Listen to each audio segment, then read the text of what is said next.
sa ating banal na kasulatan. Ngunit ang namumuo tanging katangian niya ang sinasabi ng katahimikan ni San Jose. Ang katahimikan po ito ni San Jose, hindi yung katahimikan na walang tigo o walang inig. O kaya sabi ka naman, kung bakit naman salita natin sa Tagalog sa inis, tahimik.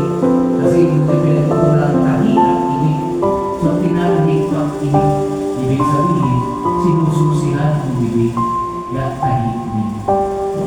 Pero alam niyo po, ang pananahimik ni San Jose, hindi yung isang pananahimik na walang inig o walang tigo.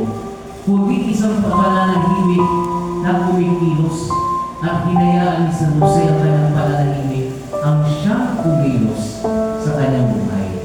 Anong ibig sabihin nito? Dahil sa kanyang pananahimik, pinarahimik ni San Jose ang mga ingay sa kanyang buhay.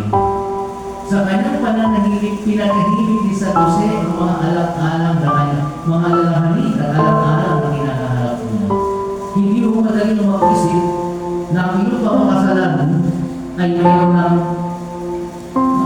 mayroon ng anak at hindi ikaw ang ama, ay nagpupulis na at hindi ikaw ang ama. Diba? Malamang naman, ikaw ay mababagabag ang iyong kalooban. Sino katay nito?